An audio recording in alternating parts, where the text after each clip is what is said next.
Hello, good morning. Northeast Window Sandokchariba News Analysis ta Midyeng Tabiriba Punamapu Taramna Okchari. Ngasi pause singda phongba paukhara khananabagidamagta aikogi studio sida lengsiduna laibiribasi political analyst oja Dr. Hobisam Gitazeni ojabu taramna okchari oja. Thakachari ngasi di oja aikogi imoinu gi numit ni haiba tare. Numit asina lakpada aikogi Manipur sida koina tangdu leita dana leiriba phibam asi aikogi santi leiba tangdu leita ba phibam ama oirasanu haiba aduga nungsi chana leiba chahongba du oirasanu haiba Manipur ki miamda pausel asi pijari oja ki site gi sukari leibage phongdopi. Asi tajida aikogi Northeast Window yang bidi ba Manipur jakudi maka kunu usari lo nang si hoso bidi ba isan tajida ma dista kunu maka kunu usari. Ngasi si imoinu lan gi lembi ko ima imoinu gi nomine numida china lak paga lo na Manipur ki jakudi mak ko gi lan thum amadi wata pada ba ko sangdana duga ko tangdu leta da ba Manipur ma ori basi ing tappa adumba ing chikpa ko duma Manipur ma oir pada ima imoinu na ko Tujar pinabi ba madi Manipur jakudi mak yaipa ba nungai ba pinabi ba oirasnu haibasi Manipur jakudi mak ahamda thamjage Thagachari oja kanani aikogi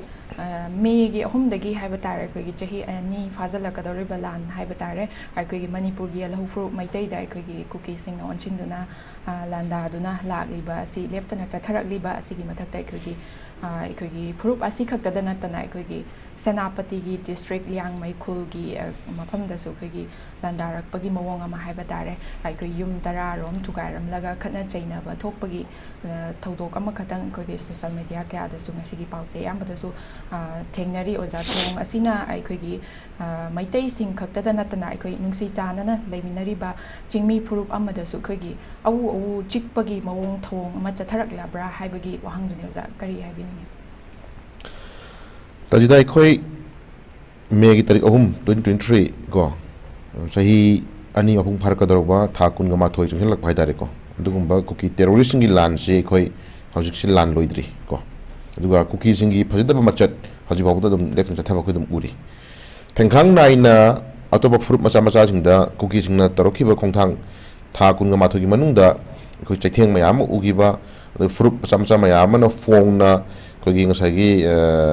dum lawrakhiba ko dagi phone na government puning thilakhiba dagi phone illegal taxes mayam ko masagi makhunda changmada Sujampur da leiba dum fruit macha mayam masagi makhunda changmada bawda lupa cham tax lawi gan hagi bi wathok mayam thokhidana akhoi mamangda dugumba community fruit macha mayam gi kogi leaders mayam yaw throktana pen da mayam phongdokhi wari khoi tatakna tara lai ko ada laksangi point di chanta jasa area si ko hangini si Manipur si yumdang mana kaina ba na ko ipai pui porok dang sagi mitop na mapu sabagi thona ma kan chatharak le ko masi mai lar khudam di kuki na ngasi Manipur tori bani ti niyom si hajik si mayon je khar thairi am ko mayon je khar thairi no mai ka pa le khre koi 2023 24 gi ko 24 gi koi date 20 ga ko 4 ko Christmas mamang mawali mamang dagi kogi Imphal East ki area da 5 days continue numit mga tarong may kapakpa yok jing di kapthar khibai wari ko dum leiri ko adamaya numit mga ni chupan may kapthar khibai wari mayam paring marksi da husi kay hani kana khangni masi ko na proxy war mani na sum hairi bani na jenda jida masi da kana gom khana may kapal lepu ga na dum instigate wasu yarong gani ko adu may kapal lepre Nung kapal lepa matung nam kay dawai hasil mo na mo onjal laga mo migi community macam mayam indigenous hana lai min na fruit macam mayam hinang asi mo na mo fuang na mo di lo na temching na bagi wali mayam thole ni ko ana si mo gi matsi tasing na cookie si para tambi na ba legally or illegally para tambi na ba mi si maliam ni lai mai da lai traba ko sim lak to last ko adubu mo singa o pi si kanano hasil lu rai po si cookie si ko na cookie was di ko na to khije ba ko Cookies ye koi na yam na kan na sumpan na bu hunate sa elias na sigi leiriba se ngasigi ponofem press ta tai press mayam na ngasi yauriba ngasagi headline yauriba nagagi lupsing na ko nagagi lupsing na kotugi fajida bongwang ngota ma chung thong sing yang da butre ga ngasi press ta headline tong phongai ba ato press man phongai jingje asa elias ka no kotu si kai oiri ge kotu si kana no kotu si kai oiri kotu gi mathau si kai no kotu na kai tambi ai ge ba se sa elias kotu si kai oiri ge leibak thugai na ba sinba लेबाक कायनब सिनबा Mitcham ओजलगा हाटपा नोमै काफनबा मी फानबा नत्रगना whatever इंग तप चना लेरंबा इंग तपना पाजरम मणिपुर जी ngasi irang tholisि ngasi kotuji manufacturer man habda khoi langadra adu mamang da khoi governor na tagana ngasi leidiba khoi top leader mayam na ngasi pallaga hainari manipur thugaira manipur irang thokna basin mami khoi lem tharo em hairi ko adu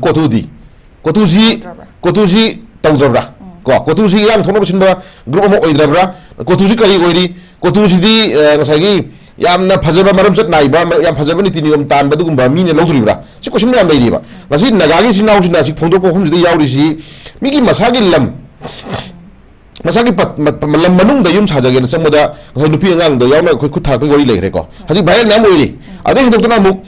compromise tawni madu gori chani laga na onjalaga mu yim thugai thudi piramini ko masdi da ngai palli bo pasuk sidda haji nagagi leibasi sai sai ja konsa khun amasung lainon andigi marakta lainari ba lamgi chayna ba masi chip sing marakta leiba ko khun anigi chip singi anigi marakta leiba stakeholder singi marakta leina ba ofamni masida kotu na masagi mathau natana mathau sarakpa madi ikai ni ngai ni hai asdida kotu na opa sabkhra yauri ba kusida ko adu kotu gi kangpoki area manu su oidri ba ko kotu na sangal laga na migi leiri ba area su na opa sabju ista palli ba ko adu sida asida yang mer kangbu chuna yik am democratic oina sakhin ba agitation je matu sonmani no ubiga no gana sida apan sum yaw pian de hai ni ko se yam democratic or mong da yam shanti mong da government am lai government da dugi ba asumaram thi dok pidna mon tabun tinium kai han ba action lo piona hai ba je matu sonmani no uga no gana che hai ni je limit cross oina ni ko adu ni dok na mu cookie na thenghang na nongoi pai cookie la lobo sing nongoi pai ga mission no open ne ba to me anu je ai koi piel ga le thoi ye ga le thoi ga hai ba je hai ni ko masi crime kan hobuno crime creator ji kan crime kan hobuno ji sai edas ko tu ji magi manufacturer ji mui ni hai ba ko lan ga dra jan da ko aduna kangpo pida sp gi mamai thugai ba da I hing ta na thugai ba da chenari ba dum ko tu ni ko adugumba government me hanjana crime tawda yamna democratic ko mo amada yamna ngasagi maram cha mo da legally mo amada ngasagi agitation to bona tamako yamna sathi mo wai loba ko lura ya da mo to mo yam je nongala compromise tawre nongala ya na re nongala ga ban handu nongala 48 hours matam thare ga na ko tu da tong sum to bo sei chen da jida akoi gi hambal apin di masi injin ba sadi ko injin ba sadi ko hajire ngi nagagi sinaw sin ju sai area sida kayam queen patience like duna ko sim lai area sida ko haibidi lamhen tu henba konogi cookie gi lamhen tu henba aur kotu gi mawang sang phasda mayam nungse kotu ji kari origi ji khoina ma ida ji da question nam khoina rice tor ganda muji parata mi matam origi question lak tu ne ko koi lemina fruit mayam ji di da ngasi cookies ma tori ma chat ma mo ta da mayam adi kotu no lo thodang kotu no lo daita adagi item lo daita kesu lo da cookie in bi lo da moina ngasi sagi lo thodang mayam ji ko sai ida ji da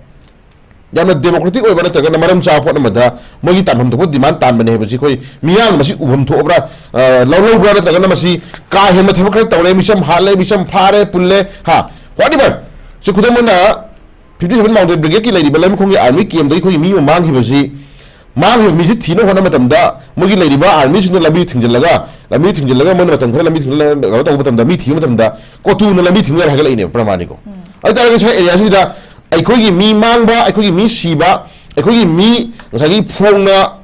ꯑꯉꯥꯟꯕꯗ ꯁꯒꯨꯟ ꯇꯧꯔꯒ ꯄꯨꯔꯒ ꯐꯥꯔ ꯄꯨꯔꯒ ꯑꯗꯩ ꯍꯥꯠꯈꯤꯕ ꯄꯣꯠꯁꯛꯁꯦ ꯀꯣꯇꯨꯁꯤ ꯃꯦꯟ ꯑꯦꯀ꯭ꯌꯨꯖ ꯑꯃ ꯑꯣꯏꯗ꯭ꯔꯤꯕ꯭ꯔꯥ ꯍꯥꯏꯕ ꯀꯣꯏꯁꯟ ꯂꯥꯛꯏꯕ ꯍꯥꯏꯁꯤꯗꯀꯣ ꯒꯣꯔꯃꯦꯟꯅ ꯃꯤ ꯑꯃ ꯐꯪꯅꯕ ꯐꯥꯅ ꯍꯣꯠꯅꯕ ꯃꯇꯝꯗ ꯀꯣꯑꯣꯄꯔꯦꯠ ꯇꯧꯗꯕ ꯃꯇꯦꯡ ꯄꯥꯡꯁꯤꯟꯗꯕ ꯀꯣ ꯑꯗꯨꯝꯗ ꯇꯥꯛꯄꯗꯤ ꯃꯣꯏꯁꯤ ꯃꯤ ꯍꯥꯠꯄꯗ ꯑꯗꯨꯒꯨꯝꯕ ꯆꯦꯟꯅ ꯃꯤ ꯑꯃꯅꯦ ꯍꯥꯏꯕꯁꯦ ꯑꯩꯈꯣꯏꯅ ꯂꯣꯏꯅ ꯃꯔꯝ ꯀꯔꯤ ꯂꯩꯔꯤꯒꯦ ꯍꯥꯏꯕꯒꯤ ꯄꯣꯠꯁꯟ ꯑꯃ ꯂꯥꯛꯑꯦꯕ ꯃꯇꯝꯁꯤꯗꯀꯣ ꯑꯗꯨꯅ ꯂꯩꯔꯤꯕ ꯏꯁꯨꯁꯤ ꯌꯥꯝ ꯅꯨꯡꯉꯥꯏꯇꯦ ꯂꯩꯔꯤꯕ ꯑꯩꯈꯣꯏ ꯈꯨꯟꯗꯥꯃꯤꯟꯅꯔꯤꯕ ꯐꯨꯔꯨꯞ ꯃꯆꯥꯁꯤꯡꯁꯤꯗ ꯉꯁꯤ ꯀꯣꯇꯨꯅ ꯅꯠꯇ꯭ꯔꯒ ꯉꯁꯤ ꯀꯨꯀꯤꯁꯤꯡꯅ ꯉꯁꯤ ꯂꯝꯍꯦꯟ ꯇꯨꯍꯦꯟꯅ ꯊꯕꯛ ꯇꯧꯔꯀꯥꯟꯗ ꯉꯁꯤ ꯏꯔꯥꯡ ꯊꯣꯛꯅꯅꯕ ꯑꯩꯈꯣꯏ ꯃꯁꯦꯟ ꯅꯨꯡꯁꯤꯅꯗꯅꯕ ꯉꯁꯥꯏꯒꯤ ꯌꯥꯝꯅ ꯏꯀꯥꯏ ꯈꯪꯗꯕ ꯀꯥꯡꯕꯨ ꯑꯃꯁꯨ ꯑꯣꯏꯌꯦ ꯀꯣꯇꯨꯁꯦꯀꯣ ꯍꯦꯛ ꯍꯥꯏꯔꯨꯔꯒꯅ ꯑꯩꯈꯣꯏ ꯁꯣꯏꯔꯦ ꯂꯥꯛꯑꯦ ꯍꯥꯏꯕꯒꯨꯝꯕ ꯍꯦꯛ ꯍꯥꯏꯔꯨꯔꯒꯅ ꯑꯩꯈꯣꯏ ꯑꯣꯛ ꯑꯃ ꯀꯣꯡꯖꯔꯒꯦ ꯑꯩꯈꯣꯏ ꯁꯥ ꯑꯃ ꯑꯩꯈꯣꯏ ꯀꯣꯡꯖꯔꯒꯦ ꯍꯥꯏꯕ ꯂꯣꯏꯁꯤꯟꯕꯒꯨꯝꯕꯀꯣ ꯃꯣꯏ ꯀꯣꯇꯨꯁꯤꯅ ꯀꯌꯥꯔꯛ ꯍꯟꯅ ꯅꯥꯒꯥꯒꯤ ꯆꯤꯟꯅꯥꯎꯁꯤꯡꯗ ꯁꯦꯅꯥꯄꯇꯤꯗ ꯀꯌꯥꯔꯛ ꯍꯟꯅ ꯃꯣꯏꯅ ꯑꯦꯄꯣꯂꯣꯖꯤ ꯅꯤꯈ꯭ꯔꯦ ꯀꯌꯥꯔꯛ ꯍꯟꯅ ꯃꯣꯏꯅ ꯍꯥꯏꯖꯟ ꯍꯧꯖꯈ꯭ꯔꯦ ꯀꯌꯥꯔꯛ ꯍꯟꯅ ꯃꯣꯏꯅ ꯉꯁꯥꯏꯒꯤ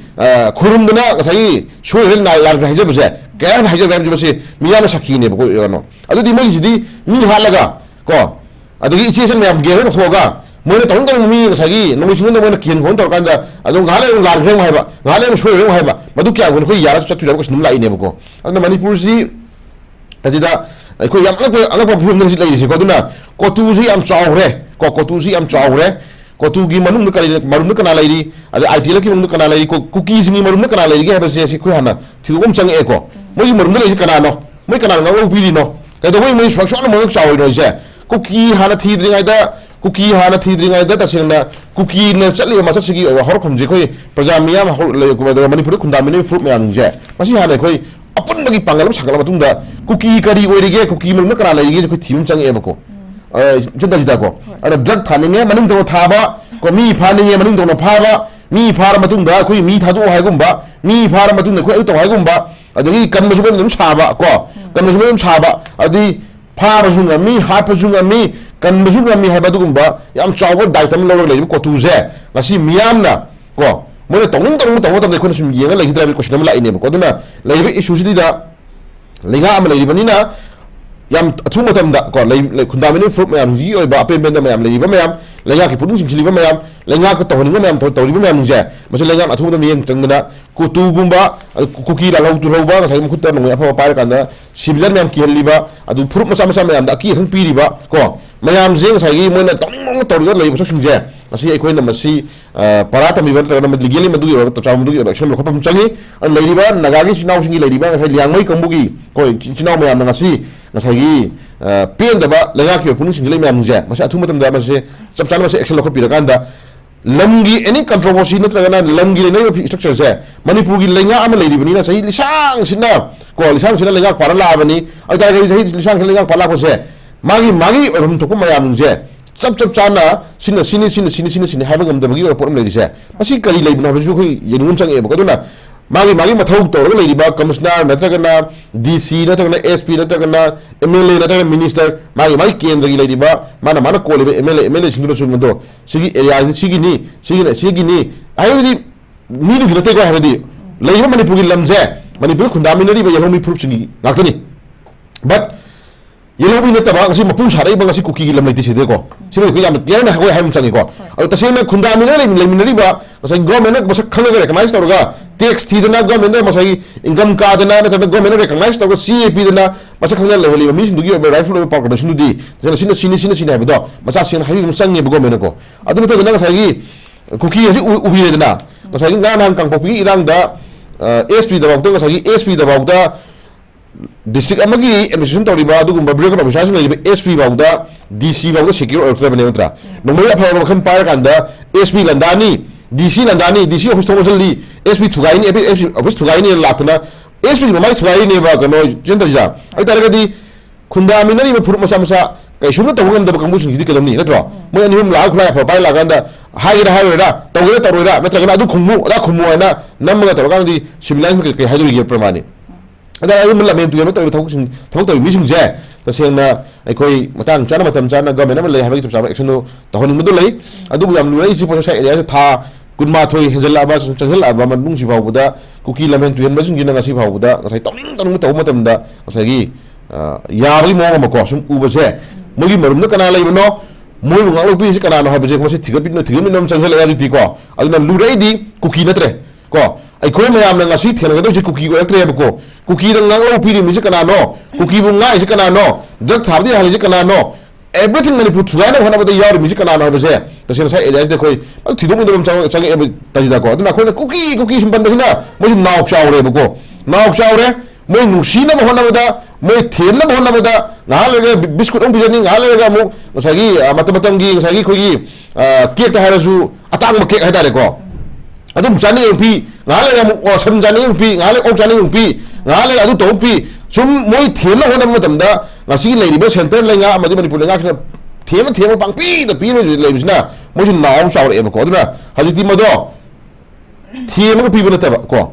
yatran ro yatru da gadi angang ngai da thema ju ahamba da phela thema mani da isan tajida ko phela thema mani namo pi la sa pho pi la thema mani adu jum yatra ba adu kano ma sari photo kano thema pi bani adu jum yatra gadi ahalla mana wore ko se masa phu da sina di phuna da bani da tajida nang gam lam hen nang lam hela di ustak di na chaina amur ni bakak kan sun phap angang kapa phap le bilida adamaina kuki kangusi kotu si amtang ya de na dok ong tor ka di ko moi kha han le khali aduna madugi matam duni khoi ngai jeri matum ngai bada tha kuma to shure कुमाथोई मनुंग थोड़निंगदब थोइदब तवइदब थोदों मयामसिना अखोई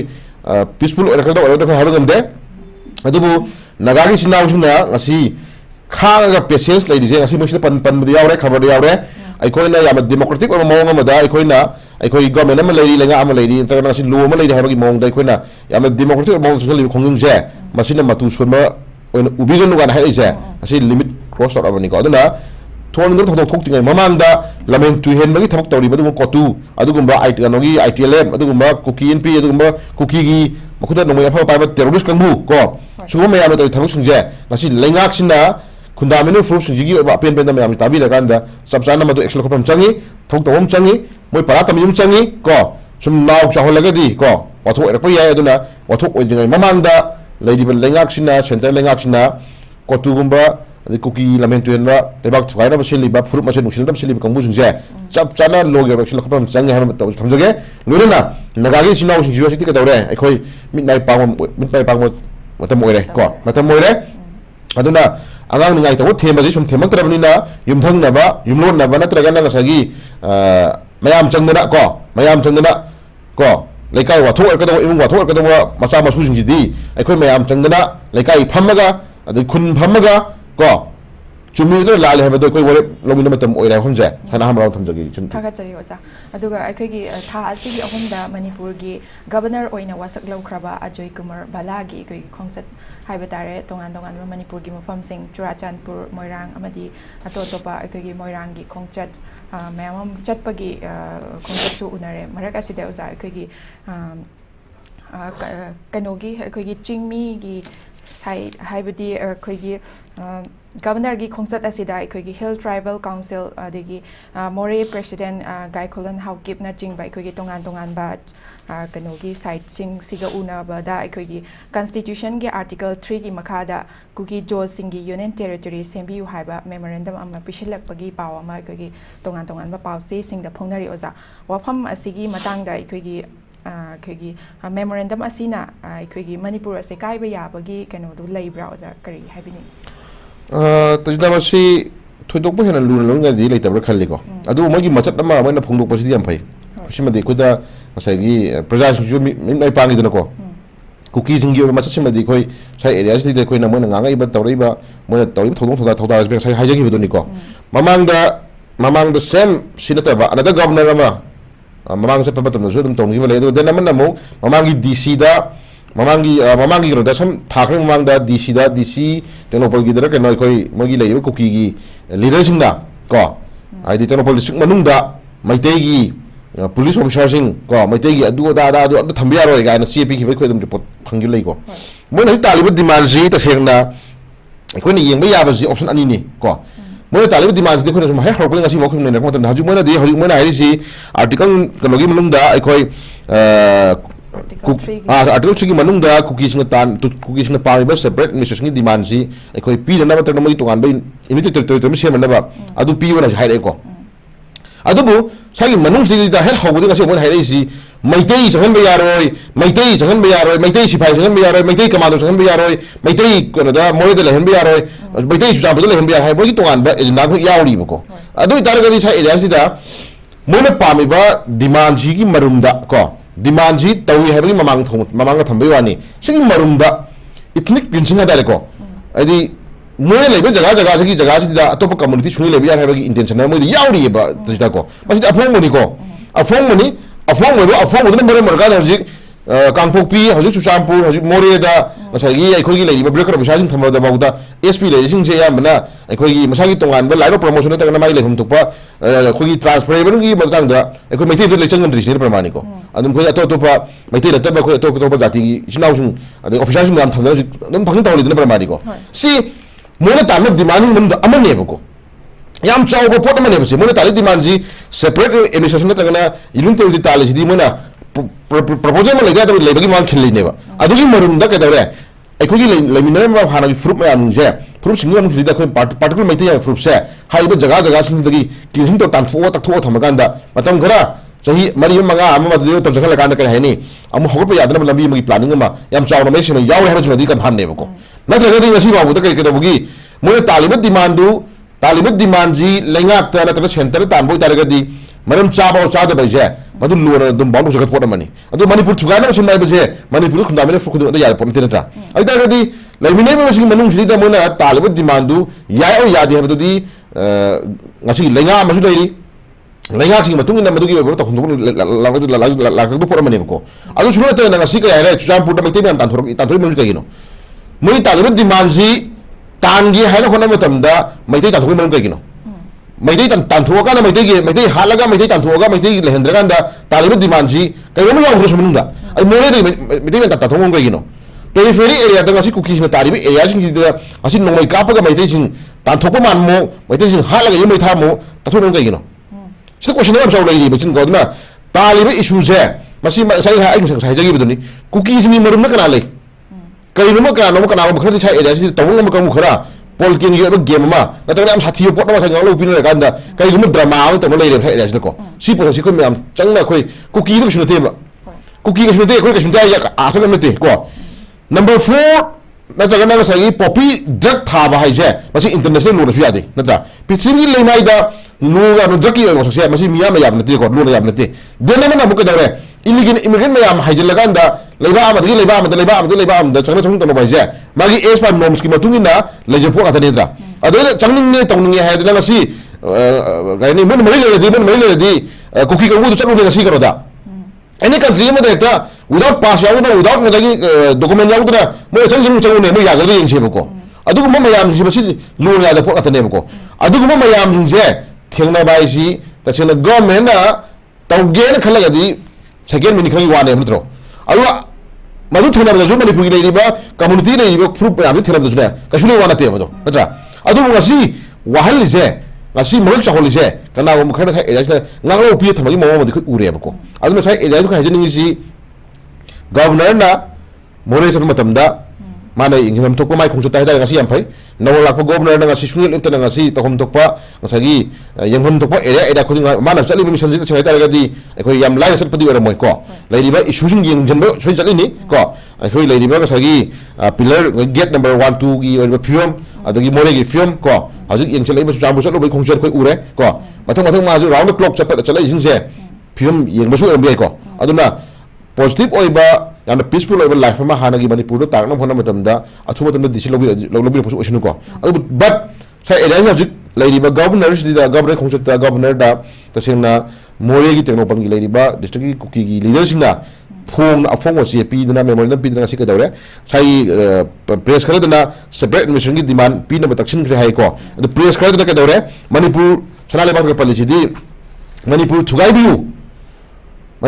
biu haina ko kising na governor bala da member na pising ra ne ko sida highlight of phone ji tasena paper ma da hai ji tasena separate administration demand ko pi na ta sing ra bo hi je tasena manipur thugai biu sa kanai ko ada si sala ba press di am phana ma election haire manipur thugai biu haina ko kising na governor bala da member na pising ra manipur thugai biu bikala ni ko sai ida sida ai ko ni le political leaders ji ba thona ngi ba tari ko ne ko achum ba lamen tu hen ba men man ta da manipur da iran thong na ba sili ji kanano ha ba si haji ba sengai nitra ma sengai ba ni na ko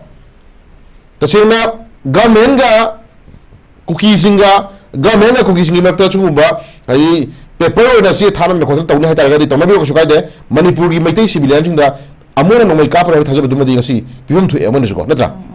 ekoi maitai civilian no mai ka paroi ekoi maitai no mai ka paroi ado ko maitai jam hono order nei roi mar magi le namun jaga le nei su ko su kai de ma chusa puru maitai halakpa chusa adi mo le maitai halakpa mo le me jaga su mo hajar pa yu hanra ga na poto ekoi gi tan ko demand tar ni ha ga na ano phone du ha bon dai pramani ko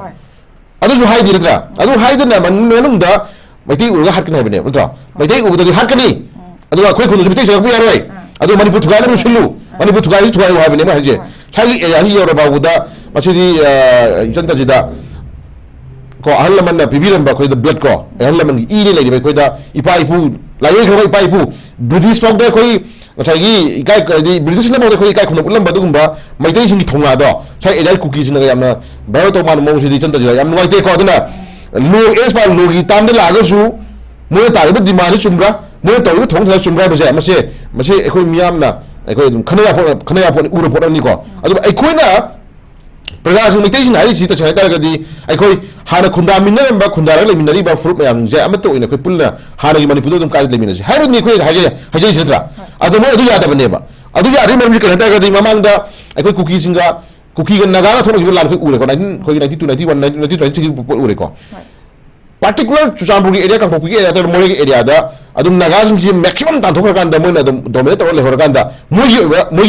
Lekam Kunuma Shinam plant of Himko. Adu planted in Nasi Mona or Matuka Nasi Sangraba 1992 Matungi Nasi Chicano so he 20 or 5 Matunga my Tim Hoidenta my day you tas Hoka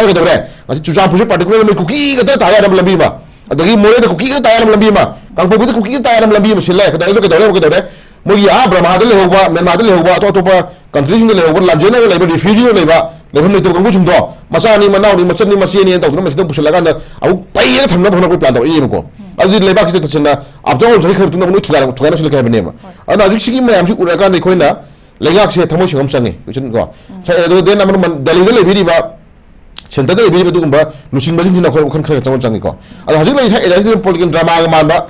yam big big role ba ko political party ani gasu khunu jam tawdro tasin na modi nu hum thu eko modi hum thui tasin na magi rajniti gi amanna phai hai na ta na hum dro alme part amani adu misam shiraba misam halaba adu civilian solaba den ngasi phongna governor na moye sakma tamda Manipur Tugai Biu, Haina Cookies, the governor Bhala, the member, Pishing Rabo, Masigi Positara Matunda, top leader, Lady Bangasagi, political party, and Hedarico. Madame Sana Pubina Congress, Madame Sana Pubina BJP, Pula BJP. Anigi political leaders in Gina, Manipur Tugai Nabakita, I call governor, the member, Piri, having Postara Kanda, Moni Ronka, I was Lato. I don't know, Puri ruling government, Maniko. And then, when I didn't get the money, who never do. Morning political mileage on the to one part of money. Go opposition I remember ruling have a level to Hidra. I really never put to Manunda Mogi over political mileage on one of them to one more to one more evening. I see the other Mangata call is usually the Sanatagadi. I could amateur in a company Shumada, Manipu Kaivia, Manipu Tuavia, Poshe, but she could Tilaganda ruling on the opposition put having them Chang Eboko. I don't have no one number to look at the cookies will low Tauribo Hong for a moment that was in there. Cookie knows the tail hang on the set. Shoe the lady bar, shoe the riba, they highly hand with the go. Adubu born in the city. I didn't Manamina City. Cookies in there, human Minusia Matuna, Moji Pusalagan, Manipula, and Gibani. Go. I don't know, let me have a Katonda where I have always there. We're having the Matam way. I go to the Nagasagi, Yamni,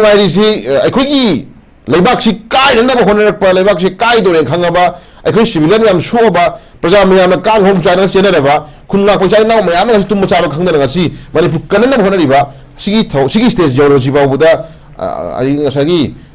Yam lazy matter, many matter, many high opportunities to the side as the couldn't white here. I see Manipur Governor Moreda, Tuan Bamagi, visit Amagalana, Manipur Lady Pumzi, control the Honamatum, the type of concert Amagi Concerta, I call Cookie Lucing Mazina, go. Cookie Lucing Mazin, the visual letter. Lucing Mazina, Fona, Manipur, Tugaraganda, Magi Taliban demand separate Mrs. Ogera into the Ogera, Ramagi Tuanba, can almost be you guys in a phone Chiti Pita Abajiba, go. Chiti Pita Abajiba, Pivon, Memorandum Pivani, when a Kalom Duriga have a Kundila Remedi, Adu Mase, Manipur Kundamina Frukim, da Shimaba, go. Manipur Tugana Honabagumba, a phone will let them never go. And I will say, Labiriba, political leaders in Namadu, Shalom Sangi, Kanam Sangi, Memorandum Pide and Kagabin of the Tika, Madugi Marum Data Singna, I call Sapsana Madugi Pakumoko and Munsaniko. Adana, Labi issues Lapiriba governor, Nasi Leptana, heck, Manipurda, joint of Wasak Low, head was Loboga, Mana, Chingi, Tangi, Chatran Hotanasi in Mahoria, Yamunai, Atumatam da, Achumaram Topidana, Yamna, peaceful life to Porno Honabu Ojino, and what the governor. Or video governor not a singer, Chapchava legal Yoboko, Chapchava no part of the question in Biraganda, Manipur to Kahise, Yamamutan, bringing Biraganda Post, Chapchana, Manipur Hanapimdo, Program Honamatumda, Manipur, young lady, go. I think Paris, him, Tala, again. No, Lady Ishumatanda, has it a formal letter of Peter Vanina, letters a give over, a formal letter of Mako, the Singna Manipulana, Central Lagana. ꯁꯨꯒꯨꯝꯕꯒꯤ ꯊꯕꯛꯁꯤꯗꯤ ꯃꯃꯥꯡꯗꯁꯨ ꯍꯥꯏꯕ ꯑꯩꯈꯣꯏ ꯇꯥꯖꯈ꯭ꯔꯦꯀꯣ ꯃꯃꯥꯡꯗꯁꯨ ꯃꯣꯏꯅ ꯇꯥꯜꯂꯤꯕ separate mission ꯑꯣꯏꯒꯦꯔꯥ ꯑꯃ ꯑꯣꯏꯒꯦꯔꯥ ꯁꯤꯒꯤ ꯄꯣꯠꯁꯤꯗꯤ ꯑꯩꯈꯣꯏ ꯃꯪꯗꯕ ꯃꯪꯒꯅꯨ ꯍꯥꯏꯕ ꯑꯗꯨꯝ ꯄꯣꯂꯤꯇꯤꯀꯦꯜ ꯂꯤꯗꯔ ꯈꯔꯒꯤ ꯑꯣꯏꯕ ꯑꯩꯈꯣꯏ ꯋꯥ ꯉꯥꯡꯕ ꯑꯩꯈꯣꯏ ꯇꯥꯖꯩꯀꯣ ꯑꯗꯨ ꯃꯪꯗꯕ ꯃꯪꯒꯅꯨ ꯍꯥꯏꯔꯒꯁꯨ ꯃꯤꯒꯤꯗꯤ ꯑꯗꯨꯝ ꯆꯦ ꯄꯤꯕ ꯂꯦꯞꯇꯦ ꯑꯃ ꯏꯔꯥꯡ ꯇꯧꯈꯠꯄ ꯂꯦꯞꯇꯦ ꯑꯦꯅꯤ ꯀꯝꯃꯨꯅꯤꯇꯤ ꯃꯆꯥ ꯃꯌꯥꯝꯗ ꯈꯠꯅꯕ ꯑꯗꯨꯝ ꯍꯧꯕ ꯂꯦꯞꯇꯦ ꯒꯟ ꯄꯣꯏꯟꯗ ꯑꯗꯨꯝ ꯑꯦꯁ ꯄꯤ ꯁꯦꯀ꯭ꯌꯨꯔꯤꯇꯤ ꯁꯦꯀ꯭ꯌꯨꯔ ꯑꯣꯏꯔꯛꯇ꯭ꯔꯦ ꯑꯗꯨꯅ ꯇꯧꯅꯤꯡ ꯇꯧꯕꯒꯤ ꯊꯕꯛꯇꯤ ꯃꯣꯏ ꯂꯦꯞꯇ꯭ꯔꯤꯗ꯭ꯔꯥ ꯂꯦꯞꯇꯕꯅꯤꯅ ꯑꯁꯤꯒꯤ ꯆꯞ ꯆꯥꯕ ꯂꯤꯒꯦꯟꯒꯤ ꯑꯣꯏꯕ ꯄꯥꯎꯈꯨꯝ ꯑꯃ ꯀꯣ ꯃꯅꯤꯄꯨꯔ प्रजाꯁꯤꯡꯒꯤ ꯇꯅꯤꯛꯄ ꯃꯅꯤꯄꯨꯔ प्रजाꯗ ꯊꯃꯣꯏ ꯉꯁꯥꯏꯒꯤ ꯀꯥꯏꯔꯒ ꯂꯩꯔꯤꯕ ꯃꯌꯥꯝꯁꯤꯒꯤ ꯑꯣꯏꯕ ꯊꯥꯖꯕꯁꯦ ꯉꯁꯤꯒꯤ ꯂꯩꯉꯥꯛ ꯑꯃ ꯁꯦꯟꯇꯔ ꯂꯩꯉꯥꯛꯅ ꯃꯅꯤꯄꯨꯔ प्रजाꯗ ꯄꯤꯍꯟꯖꯅꯤꯡꯕꯒꯤ ꯄꯥꯝꯕꯗꯣ ꯊꯝꯖꯒꯦ ꯁꯥꯏꯅ ꯊꯥꯒꯠꯆꯔꯤ ꯑꯣꯖꯥ ꯑꯗꯨꯒ ꯀꯩꯅꯣꯅꯦ ꯍꯧꯖꯤꯛꯁꯦ ꯍꯥꯏꯕ ꯇꯥꯔꯦ ꯍꯧꯖꯤꯛꯀꯥꯟꯁꯦ ꯏꯔꯥꯡꯁꯤꯅ ꯃꯔꯝ ꯑꯣꯏꯔꯒꯁꯨ ꯑꯩꯈꯣꯏꯒꯤ ꯔꯤꯂꯤꯐ ꯀꯦꯝꯞꯇ ꯂꯩꯕ ꯃꯤꯌꯥꯝꯒꯤ ꯄꯨꯟꯁꯤ ꯀꯌꯥ ꯑꯃ ꯑꯩꯈꯣꯏꯒꯤ ꯁꯨꯁꯥꯏꯗ ꯇꯧꯗꯨꯅ ꯑꯩꯈꯣꯏꯒꯤ ꯊꯧꯔꯤ ꯌꯥꯟꯗꯨꯅ ꯁꯤꯖꯕ ꯀꯌా ꯑꯃ ꯊꯧꯗꯣꯛ ꯀꯌꯥ ꯑꯃ ꯏꯟꯁꯤꯗꯦꯟ ꯀꯌꯥ ꯑꯃꯁꯨ ꯂꯩꯈ꯭ꯔꯦ ꯑꯗꯨꯒ ꯃꯔꯛꯁꯤꯗ ꯁꯨꯃꯥꯏꯅ ꯂꯩꯔꯤꯕ ꯃꯔꯛꯁꯤꯗ ꯑꯩꯈꯣꯏꯒꯤ ꯃꯅꯤꯄꯨꯔ ꯃꯤꯌꯥꯝꯅ ꯍꯧꯖꯤꯛꯀꯤ ꯑꯅꯧꯕ ꯑꯁꯥ ꯎꯅꯔꯤꯕ ꯑꯩꯈꯣꯏꯒꯤ ꯑꯅꯧꯕ ꯒꯕꯔꯅꯔꯁꯤꯗ ꯍꯛꯊꯦꯡꯅꯅ ꯌꯦꯡꯁꯟꯍꯟꯅꯤꯡꯕꯒꯤ ꯑꯄꯥꯝꯕꯁꯨ ꯂꯩꯔꯤ ꯑꯣꯖꯥ ꯂꯥꯛꯆꯅꯤꯡꯂꯤꯕꯗꯤ ꯑꯩꯈꯣꯏꯒꯤ ꯗꯤꯁꯄ꯭ꯂꯦꯁ ꯄꯥꯔꯁꯟꯁꯤꯡꯁꯤꯒꯤ ꯃꯔꯨꯑꯣꯏꯕ ꯑꯩꯈꯣꯏꯒꯤ ꯃꯣꯏꯒꯤ ꯃꯔꯥꯏꯕꯛꯁꯦ ꯀꯅꯥꯅ ꯂꯦꯞꯀꯗꯧꯔꯤꯕꯅꯣ ꯍꯥꯏꯕꯗꯨꯒꯤ ꯋꯥꯐꯝꯗꯨꯅꯤ ꯑꯣꯖꯥ ꯀꯔꯤ ꯍꯥꯏꯕꯤꯅꯤ ꯁꯤꯗ ꯃꯁꯤ ꯁꯥꯏ ꯑꯦꯔꯤꯌꯥꯁꯤꯗ ꯑꯩꯈꯣꯏꯅ ꯌꯥꯝꯅ ꯄꯨꯛꯅꯤꯡ ꯅꯨꯡꯁꯤꯕꯀꯣ ꯄꯨꯛꯅꯤꯡ ꯅꯨꯡꯁꯤꯕ ꯑꯃꯗꯤ ꯑꯗꯨꯝ ꯑꯣꯏꯔ ꯂꯩ ꯊꯥ 12ꯁꯤ ꯉꯁꯥꯏꯒꯤ ꯑꯩꯈꯣꯏꯒꯤ IDP ꯍꯥꯏꯇꯥꯔꯦꯀꯣ ꯏꯟꯇꯔꯅꯦꯜ ꯗꯤꯁꯄ꯭ꯂꯦꯁ ꯄꯥꯔꯁꯟꯁꯤꯡꯁꯤ ꯃꯣꯏꯒꯤ ꯄꯨꯟꯁꯤ ꯃꯍꯤꯡꯁꯤ ꯑꯃꯨꯛꯇꯪ ꯑꯩꯈꯣꯏ ꯃꯤꯠ ꯎꯏꯁꯤꯜꯂ ꯌꯦꯡꯃꯤꯟꯅꯕ ꯑꯃ ꯆꯪꯉꯤꯀꯣ ꯍꯣꯏ ꯅꯣꯡꯃꯒꯤ ꯃꯣꯏꯒꯤ ꯇꯧꯐꯝ ꯊꯣꯛꯄ ꯒꯣꯔꯃꯦꯟꯅꯁꯨ ꯃꯌꯥꯝ ꯍꯣꯠꯅꯕꯤꯔꯤꯀꯣ ꯃꯌꯥꯝ ꯍꯣꯠꯅꯕꯤꯔꯤ ꯇꯧꯕꯤꯔꯤ ꯃꯗꯨꯃꯛꯅ ꯂꯩꯔꯤꯕ IDPꯁꯤꯡꯁꯤ ꯇꯁꯦꯡꯅ ꯃꯊꯪ ꯑꯣꯏ ꯄꯦꯜꯂꯕ꯭ꯔꯥ ꯍꯥꯏꯕꯗꯨꯗꯤ ꯑꯆꯧꯕ ꯀꯣꯏꯁꯟ ꯑꯃ ꯂꯩꯔꯤꯀꯣ ꯑꯗꯣ IDPꯁꯤꯡꯒꯤ ꯃꯔꯛꯇꯒꯤ ꯑꯩꯈꯣꯏ ꯐꯣꯡ ꯑꯃꯗꯤ ꯉꯁꯥꯏꯒꯤ ꯃꯁꯥꯒꯤ ꯄꯔꯁꯣꯅꯦꯜ ꯏꯟꯇꯔꯚ꯭ꯌꯨ ꯍꯥꯏꯇꯥꯔꯦꯀꯣ ꯄ꯭ꯔꯦꯁꯀꯤ ꯂꯩꯔꯤꯕ ꯑꯩꯈꯣꯏꯒꯤ ꯔꯤꯄꯣꯔꯇꯔ ꯃꯌꯥꯝ ꯑꯃꯅ ꯑꯩꯈꯣꯏꯒꯤ ꯃꯁꯥꯒꯤ ꯄꯔꯁꯣꯅꯦꯜ ꯎꯅꯔꯨꯕꯒꯤ ꯔꯤꯄꯣꯔꯠ ꯃꯌꯥꯝ ꯑꯩꯈꯣꯏ ꯈꯕꯔꯗ ꯐꯣꯡꯕꯁꯨ ꯎꯔꯤꯀꯣ ꯇꯁꯦꯡꯅ ꯑꯩ ꯁꯤꯗ꯭ꯔꯤꯉꯩꯗ ꯑꯩꯈꯣꯏꯒꯤ IDPꯁꯤꯡꯁꯤꯒꯤ ꯑꯣꯏꯕ ꯄꯨꯟꯁꯤ ꯃꯍꯤꯡꯁꯦ ꯑꯩꯈꯣꯏ ꯏꯁꯥꯒꯤ ꯌꯨꯝꯗ ꯑꯃꯨꯛꯇꯪ ꯍꯟꯖꯤꯟꯕ ꯐꯪꯕ ꯀꯣ ꯉꯝꯃꯒꯗꯤ ꯑꯩ ꯁꯤꯔꯁꯨ ꯌꯥꯔꯦ ꯈꯟꯖꯕ ꯑꯗꯨꯒꯨꯝꯕ ꯑꯍꯜ ꯂꯃꯟꯁꯤꯡꯒꯤ ꯑꯣꯏꯕ ꯚꯣꯏꯁ ꯃꯌꯥꯝ ꯊꯥꯗꯣꯔꯛꯄ ꯂꯩꯔꯤ ꯑꯗꯩ ꯍꯦꯟꯗꯣꯛꯇꯅ ꯑꯉꯥꯡ ꯎꯅꯕ ꯃꯇꯝꯗ ꯉꯁꯥꯏꯒꯤ IDPꯁꯤꯡꯅ ꯂꯩꯔꯤꯁꯤ ꯑꯩꯈꯣꯏꯒꯤ ꯇꯉꯥꯏꯐꯗꯅ ꯑꯩꯈꯣꯏꯒꯤ ꯍꯧꯖꯤꯛ ꯂꯩꯔꯤꯕ ꯔꯤꯂꯤꯐ ꯀꯦꯝꯞꯁꯤꯗ ꯂꯩꯔꯤꯕ ꯄꯨꯟꯁꯤ ꯃꯍꯤꯡꯁꯤ ꯇꯁꯦꯡꯅ ꯄꯗꯥꯔ ꯑꯃ ꯊꯧꯔꯤ ꯑꯃ ꯂꯪ ꯑꯃ ꯇꯤꯡꯉꯀꯥꯟꯗ ꯄꯗꯥꯔ ꯑꯃ ꯑꯩꯈꯣꯏ ꯐꯤ ꯑꯃ ꯌꯥꯜꯂꯀꯥꯟꯗ ꯊꯪꯅꯕꯗ ꯃꯇꯩ ꯃꯀꯨ ꯃꯅꯦꯝ ꯃꯕꯣꯛ ꯂꯣꯏꯅ ꯁꯨꯔ ꯂꯩꯁꯤꯟꯅ ꯂꯩꯃꯤꯟꯅꯕꯒꯤ ꯂꯥꯏꯐ ꯁ꯭ꯇꯥꯏꯜ ꯑꯃ ꯁꯨꯝ ꯂꯩꯕꯅꯤꯅꯅꯦ ꯑꯗꯨꯗ ꯉꯁꯥꯏꯒꯤ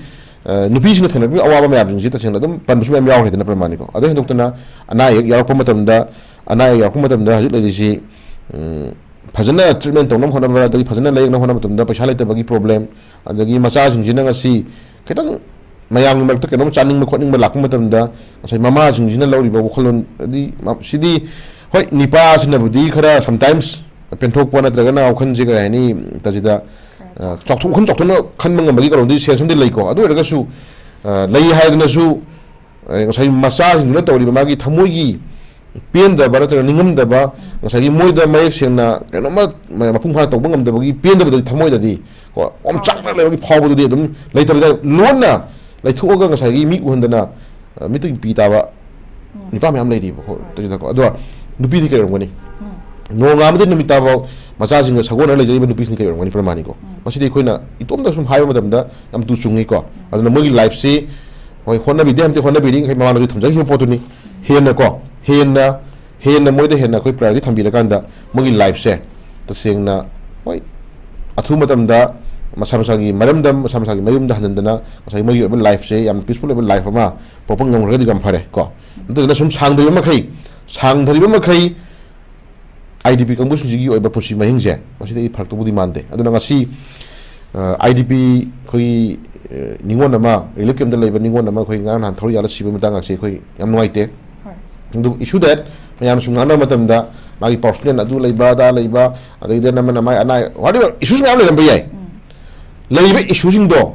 ꯇꯁꯦꯡꯅ ꯀꯃꯥꯏꯅ ꯊꯣꯛꯂꯛꯄꯅꯣ ꯀꯔꯤ ꯊꯣꯛꯂꯛꯄꯅꯣ ꯔꯤꯂꯤꯐꯇ ꯂꯩꯕꯒꯤ IDP ꯑꯣꯏꯅ ꯂꯩꯕꯒꯤ ꯄꯦꯟꯗꯕ ꯔꯤꯂꯤꯐꯇ ꯂꯩꯕꯒꯤ ꯑꯋꯥ ꯆꯩꯊꯦꯡ ꯔꯤꯂꯤꯐꯇ ꯂꯩꯕꯒꯤ ꯃꯥꯒꯤ ꯉꯁꯥꯏꯒꯤ ꯏꯀꯥꯏ ꯈꯨꯝꯅꯕ ꯑꯗꯨꯗ ꯃꯌꯥꯝ ꯑꯃꯒꯤ ꯄꯦꯟꯗꯕ ꯃꯌꯥꯝꯗꯨꯒꯤ ꯑꯣꯏꯕ ꯄꯣꯠꯇꯣ ꯃꯗꯨꯒꯤ ꯆꯩꯊꯦꯡ ꯐꯪꯉꯝꯃꯣꯏ ꯃꯗꯨꯒꯤ ꯆꯩꯊꯦꯡ ꯌꯥꯎꯔꯝꯃꯣꯏ ꯍꯥꯏꯕꯗꯤ ꯑꯩꯈꯣꯏ ꯍꯥꯏꯕ ꯉꯝꯃꯣꯏꯕꯀꯣ ꯃꯔꯨꯑꯣꯏꯅ ꯔꯤꯂꯤꯐꯇ ꯂꯩꯔꯒ ꯉꯁꯤ ꯈꯥꯡꯕ ꯉꯝꯗꯗꯅ ꯉꯁꯤ ꯁꯤꯕ ꯉꯝꯕꯒꯤ ꯏꯟꯇꯦꯟꯁꯟ ꯂꯥꯛꯏꯁꯤꯡꯁꯦ ꯀꯣ ꯇꯁꯦꯡꯅ ꯍꯥꯏꯗꯤ ꯔꯤꯂꯤꯐꯇ ꯂꯩꯕꯒꯤ ꯑꯋꯥꯕꯒꯤ ꯆꯩꯊꯦꯡꯗꯣ ꯑꯗꯨꯒꯤ ꯑꯣꯏꯕ ꯃꯦꯛꯁꯤꯃꯝ ꯄꯥꯔꯁꯦꯟꯇꯦꯖꯅꯀꯣ ꯀꯣꯜꯂꯒ ꯂꯩꯕꯗꯒꯤ ꯀꯣ ꯂꯣꯏꯅ ꯆꯦꯟꯅꯕꯅꯦ ꯍꯥꯏꯕꯁꯤ ꯑꯩ ꯂꯧꯒꯅꯦꯕꯀꯣ ꯃꯔꯝꯗꯤ normally relief to liberate ba IDP in phang awas thing phang na ba icham cham ba land da yaw da ba land thena ba da yaw dri ba yum kai chak tri ba thoi hang sur han jal laga hon hawai da mela zu adi ngai da mela zu na tagana macha sing duga nomin na da na tagana mama pa sing ma pada macha mam ka mam le ka da sa gi hingai family sing ji ba da si ai Shum no mong tak tabadagi saba thang mong tak tabadagi awar pa me ngamak tabadagi the later later na machine hindala padagi mayum me yon na si layeng na hona ba mayum gi lam sa khak lay bu poto bandhan thamaga yon thuka na si ahal na machima na ma pa me layeng na hona ba gi chaithil ji si maching thingam na thulak khare ba tajida ko adi muai jabak thenai ba awa ba do adugumba triple times to di adagi sagi 90% dudi sagi relief le bi pa china thenam ta ntro moi pusi mahing aina sport di hakthi na unu jaba tamda imai china sing yam pen da wori ekoi da tabal lay ko chuchampur gi thenna khiba mayam da sagi cookie sing na tamda torkibili niyom chalki ot na pa di cookie udna ba lu la ching chep mayam phaw la khibi wori ko moi wori ta ga sa tu chung da ko dene mena matam du da china da ga di imphal mayon da moi mi khara ko cookie sing khara lehoba le maduna arapa da lagi pai chai chinong myam thawai kan ngam hibane thamjage maram di kai mo mogi mi mo di hana already plan dagi mogi mi lokthok pa ya lokthok pa chat khiba absal la kan da lehoba khadu ne le hoyuta adu de gudna ko mi kan ngam ho bane atai khoi di du plan phang dra ni na ka dawre normal le hundu lai bane na adu gi la khiba original infection ka dawre adu how gi wo is di tajida khoi pan mangam dre ko pan mangam dre haju di thak ma so la ni na kok thok pa su yaure pen thok pa su yaure de na mana sai hingna hona matam da ka hani mama nga thoki awa ba sing do amu ningsing da bida manga tari ba macha masu ing manung ade halaman mama ba ade lai min ba machi manau me amdi awa ba do kha kai ko na bune na mangam do na sai afang afang thok shura ka na sai ka dawre hingna ba di ada ni na adu gi hingna ba lambi do na sai la kan da manga thoki awa ba sing tung thoki awa ba sing mama nga gi thok awa sing je koi kok thok su yona re tra mane do ningsing ro ga yam da su ngai ta ba nga adu ningsing da ba di yaroi jinta jida ningsing ro ga amuk tang adagi eda do ni wa na thok shura hala kan da sagi pa manga dun taradun tabra halakan mama du macha du ra takana ing manugi nupi husband and wife nupi du ga nipa du moini relation je chenthol lambi phalak traba chenthol lambi le traba nata hingla ba lambi da macha sing dugi awana pa ma yam du nga sai ing manugi mama pa gi ana eki leyang na ba macha sing gi nga sai gi school gi fees na takana any kind of hima da sum sothara ba adu ma yam du ra kan da mama batai manau husband and wife je ekoi seminar je ba ko disil lobu yawe na koi mama thoki koi uli ne ko ai ta ga di issue se haruk khibagi issue du ka budi yadri bako aduna hajik leiba relief kem da leiba pai china mayam ning se hoi mari mata natra ga na sagi khara hana ga sagi adi lam yaw du kangbu haitare ko mham dagi mari mata leiba dagi mai bari sambal leiba na kana gum khara kaigum khar da hinglu ngam du family khar na tana atai sing du di masagi thawai kandre na masana sena lakri ba phido na tana kaigum da por ngi tra bane matra ai ta ga di sagi areas dagi amu hingna na khona ba je 진짜 알아야 통나 때문고 아두나 얌노이 때 콜레지 film 지 얌노이 때 아두가 다생나 사기 에리아시 디다 거의 government साइटगी को governor दा साइ हाबी पोइन्टनि governor दा तसें हाक्थिन उनर मतुंदा अखोय तसेंना IDP election they लेबि बेसि नाउसुं जि personal आमना specific बा को item खा जाय को मोइ तोंगान बा मोइ तोंगान बा तबु याबा थरो खरा अदु खरा तहनजनिं बा लै अदु हेदोक्तना तसेंना तरंग रिलीफ केम दा IDP ने लेर कंबू सिंग सिदी अमुक दौरे मैक सेंग नमु लेरे को अदुना तब हजु पेरिफेरी एरिया चिंगखोंग चिंजागी एरिया द को रिलीफ केम द लई हैबन जु हाय न जु काउंट बुसु आदबा को अमुक सुम चंग लेरुबा कुकी नो मे काथर पदगी अमुक इपाइ थिबाय दना अमुक पाखतनम चेला का मी मेम दम सिरांग लेबा को अमुक सु खरा फरे चेलेन सिक्योरिटी फोर्स लागा दम चंग लगा लेरुबा लेबिसम को हर नो मे कापा का कापोइद्रा अदु हन kai shuni saudi masagi hingol masam ko jibo da thuga phone ko ngom da du family am yauri ko sugum bhi awa me am singju ek party ko da butari habi yong changem ko aduna laribi issues hi kasengna especially IDP relief kem da lebi di sinau sing adi singong hi da si ko ki sing hakti ran ngoi kapak pada sapu phanga ba dugum ba prajai pai sai sinau me am sing awa ba se kasengna mogi oina हजिक्सी अतो अतोप development अदु अदा थोइनाय दि मदु को खदा जरिन दे को लेबि issues दि को खदा बि मतुंदा अदु अवाबा तारा मयाम जे सिदा खतंग priority पिबि रकांदा को थोन दो थोदो थोक तनबगि हतारे को अदगि ओहेनिंग दो थोदो ओहेन तनबगि दक्तै खोय कई वाली कई दौरी कई मतिंग मांगबि यारी कई दबु यारी गाइजि कुप यिंबिबम चंगी अदु लेबि issues J हजिक exam loire ko haji exam loire bani anoba ta hai dokta haji emission to hono dro bani chinta jada ko aduna relief ta idp da ta chingkhong chi da khoi chaithing nang ba ipai chachi nang mayam ji oi ba ngang sing le su tam na ba uniform le na ba na ta na whatever issues khudeng muta sagi sigi academic session ji oina changa do mayam sing je ta singna private school loire su government school loire ga su ai ta singna hadi पोषक खरा दा को government सिना private school तमनिंग बा government school तमनिंग बा और सुन मसे IDP का तसेंग तसेंग IDP और कंबू से थेंग नंग कंबू सुन जी तसेंग ना मगी फीस ओरो यूनिफॉर्म ले मगी ओरो हडी बर मैम जे मैक्सिमम लेवन शेयर को गवर्नमेंट को ताना मतुंग दा मोगी दम तदी तसेंग ना फ्री ऑफ कॉस्ट को फ्री दा नतगना कदाय मक दो यागी यeng kan तसेंग ना काय yeng thong यागी yeng bi kan da तसेंग ना इ तो हंजनिंग ले ओय ममांग दा तो बसु खै पाव ता जई को अतै तै स्कूल खरा दम यदु तवनी फ्री तवनी दा तवनी मैम तो याव तो यावरी को अतो तो बखै द सुदम सगी kana kana gumba MLA minister खरा सुदम माइ माइ मतिंग पांग तो सुम याम यावरी को अदुबु तविर सुनि मक तगी तंगाय फदना मक खरा हेना को हेना सगी खतंग दसु रिलेक्शन खरा बाइदि खरा कमथोप याना मो सिमि तारगदि सुगुम्बा रिलीफ केम दंग सगी हस्बैंड द वाइफ की को सगी लेते लारगी अवा बाना तगना कैगुम खरा मसा हिंदुगी ओबा पियन द ममा पागी अना एकी पोत खरा यारै म्याम जी पोत की सगी वखन जेको सिनिंगबा नतगना हेन देफ ओइ वखन खन का सगी कायनी ट्रॉमा साइकियाट्रिक नतगना सगी तोंगान तोंगान वाला नाम याम पोक्तरमगी बचाक तई को खन कन्ननबा कैगुम खरा तो हमजनिंग लई अदगी नोतना अथु मतम दमय मोइसे मसा मसा मरम दमदा हननबि दमता आइदि थाजम मगलना को थमि तारगदि रिलीफ केम लेबि बे पैसा चिनाव मयाम अद चथेंग नंगबा पैसा चिनाव मयाम इंसिगी थाजबसे एखोइ अदुना ब्लूम तौतना हेना थुना लांज लोशननबा लंबि प्रोसेस को अदुना अदुम को थाजन जमले अदुन लेबि गवर्नर लेबि गवर्नमेंट लेबि सेंट्रल लेंगासिना एखोइ याम कुपना अवाबा तारा मयाम जियो फिल्म दा एखोइ तौबि बिजिम तम खरे हेन तौबि ना भाइदारे को यeng चंबि ना बामदि सुगुम बग सगी साइकेगी ना तगना डिप्रेशन ना तगना ट्रॉमा लेबा मै अकन आइता मै आम जे एखोइ सिदि खरा मखै nga thok na bagi pambai je हेन मियeng चंबम चंगे हम जे hai thamjagi थागतचरी ओजा अदुगा नसिगी पाउचे सिंग दा फोंगना बा पाउ सिंग दा एखोगी सीएम ना फोंदोक पिखिबा तोंगान तोंगान बा वाफम दा एखोगी चोकथबा लेतना लेंगा ने हिंसागी थौदोक ता चेनाबा मरा लेगम मियो सिंग फाना बो होनरी अदुगा माइहौरोल दगी लेरकलबा येलहौमी सिंग मुथतनबा तौरखिबा लाननी हाइबदुने ओजा सुमाइना एखोगी हिंसागी थौदोक ता चेनाबा मरा लेबा मियो सिंग फाना बो होनरी हाइबसी मतंग दा एखोगी थौदोक वाथोक सिदा चेनाबा मरा लेबदा एखोगी फादुना हाइबा फादुना अमदी कई कई तोंगान तोंगान मखलगी आइनगी मतुंग इन्ना चैराक पीबगी चांगसी अदुम थेंगनाबदा एखोगी अदुकी मति खुमांगसे चाउसनदबा तपथबगी मवोंग अमसु हेक उरी ओजा करी हाइबिनिंग सुमाइना मतम चाना एखोगी आइनगी मतुंग इन्ना चैराक पीबना चिंगबा तौबा तारगदी एखोगी थोखनिंगदबा थौदो क्या सिदगिसु कनबा ngamgadra haibadune oza kari haibini chanta jida ba se khoina yengba ya basi honorable chem na haibini si yam phai ko tawbutabu sai eda sta sinai ko khandadi ai khoi yellow missing ko mahirol gi lekda ba yellow missing muthar na ba tarokpa lani na ngasi mu haibi redra ai taragadi sai eda sta missing kana no phabiro punbiro habi khoi am thamjage ko adi centre ना अरे area जो नहीं खोलने का सही cookie लम्हें तु हेन बा ड्रग की मकोन छाना होना रिबा ड्रग था रिबा अदगी टेरोरिस्ट थोक तो कंबू सिंह कना गुम खरना था एरिया से ngang lo पियो थमा ब्राइब क्वेश्चन हम लाइने बको अदना ऑनरेबल चीफ मिनिस्टर ना हाइबी जो हम से सेनेटर गदी मणिपुर हजिक लांगन लिबा मणिपुर थुगाइना होना जि कना नो हाबसे एखोइ खंदो पिरो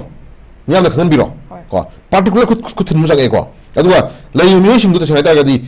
लोन यादब थौक तो कंबु सिंगु तसेना फागेरा पुनगेरा समसाना मदो एक्शन कपि हम संगे बहाना को अदुन तो दलंग सागी एखोगी कहनी अमसु या ना मोंग द खोइ चपदुनदी तजि द साइ एरियासिदा नाव चावै थबक जि कुकी नाम सांग हेंगल पोट खै लेरि को अदुन हजु लै फिल्म जे नाम सांग ना हाइदसु कुकी गी लमेन तुयमै थबक तौरिबा टेरोरिस्ट की थबक तौरिबा